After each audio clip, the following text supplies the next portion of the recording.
Bismillahirrahmanirrahim. Assalamualaikum warahmatullahi wabarakatuh. Perkenalkan, nama saya Nurul Fauzia dari Prodi Pendidikan Islam Anak Usia Dini semester 3 YIN Syekh Nurjati Cirebon. Kali ini saya ingin membahas mengenai pengembangan kurikulum pendidikan anak usia dini. Yang pertama ada hakikat DAP. DAP menurut Knut Brown adalah desain pengembangan kurikulum yang mengacu pada ilmu pendidikan yang menyangkut tentang perkembangan anak usia dini. Konsep DAP didasarkan pada apa yang diketahui tentang perkembangan dan cara belajar anak, yaitu kekuatan, minat, dan kebutuhan anak. Selain itu juga pengetahuan tentang konteks sosial dan budaya bagi anak.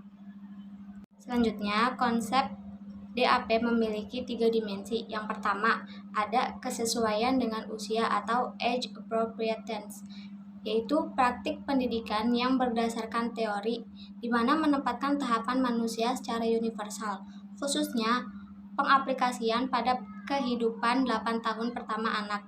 Yang kedua ada kesesuaian dengan individu anak atau individual appropriateness, yaitu praktek pendidikan yang selaras dengan pola pertumbuhan dan perkembangan anak secara personal, seperti gaya belajar, minat, pengalaman, dan potensi anak. Yang ketiga ada kesesuaian dengan kondisi sosial dan budaya anak atau social and cultural appropriateness, yaitu praktik yang sesuai dengan budaya kehidupan anak, mengenai bahwa anak berasal dari keluarga masyarakat yang memiliki budaya masing-masing dalam kehidupannya. Selanjutnya, karakteristik konsep DAP. Yang pertama, menghargai anak karena anak adalah manusia yang unik dan berharga. Yang kedua, mendasarkan kinerjanya tentang bagaimana anak berkembang dan belajar. Yang ketiga, menghargai dan mendukung hubungan dekat antara anak dan orang tua. Yang keempat, mengetahui bahwa anak paling baik dipahami dalam konteks keluarga, budaya, dan masyarakatnya.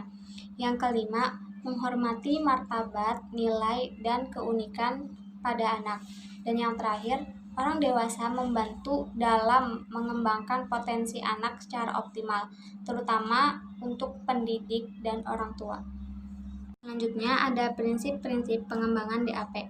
Yang pertama, menciptakan komunitas peduli terhadap anak, di mana semua program harus mendukung dan bernilai bagi semua anak tanpa memandang usia, kemampuan, jenis kelamin, ras, dan latar belakang etnisnya.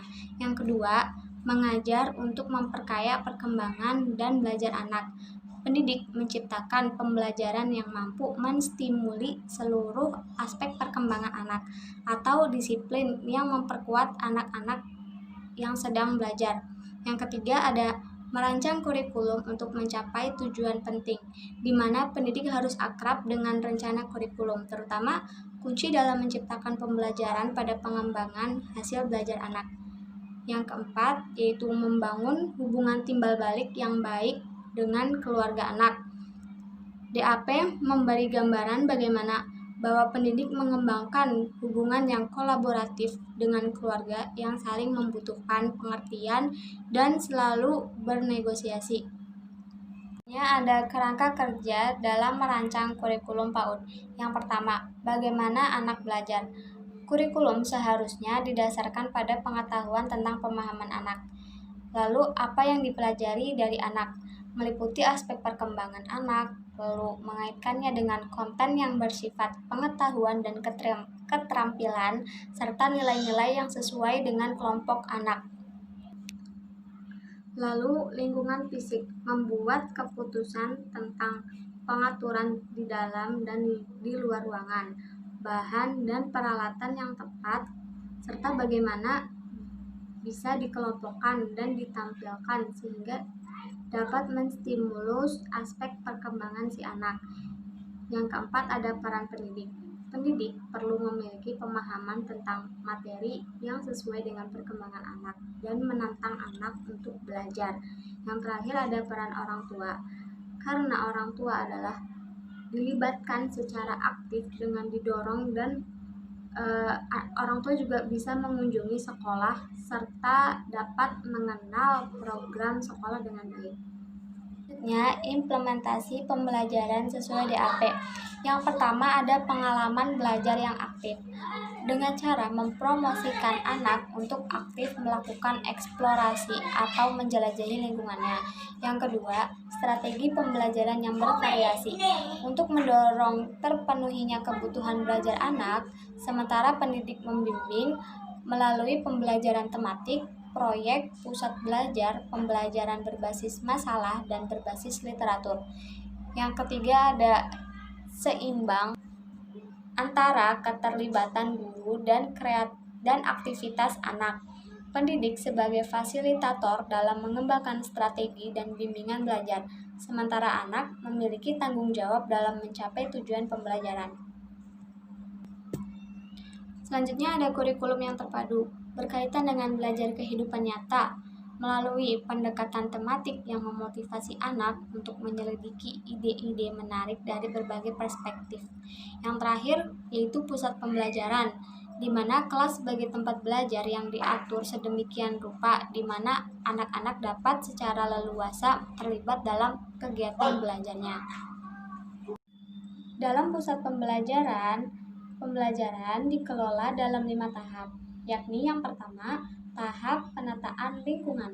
Pendidik menciptakan kelas menjadi 6 pusat belajar. Yang pertama, pusat linguistik, pusat spasial, pusat logikal matematik, pusat naturalis, pusat kinestetik, dan pusat musikal.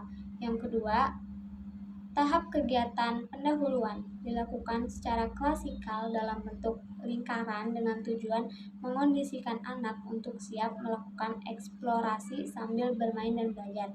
Yang ketiga ada kegiatan inti, di mana anak diperkenankan untuk memilih pusat belajar yang diminatinya atau dalam artian choice time.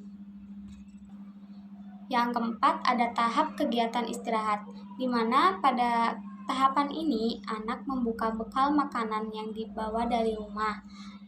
Atau jika sekolah menyediakan makanan, maka anak dibiasakan antri. Dalam kegiatan ini, pendidik bertugas untuk mengajarkan anak mengenai bagaimana cara memegang sendok, bagaimana cara membaca doa sebelum makan dan sesudah makan.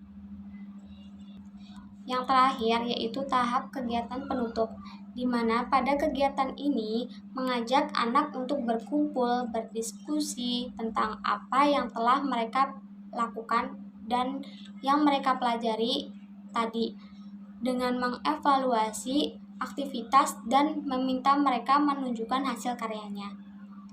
Cukup sekian materi yang dapat saya sampaikan. Kurang lebihnya mohon maaf, semoga bermanfaat. Assalamualaikum warahmatullahi wabarakatuh.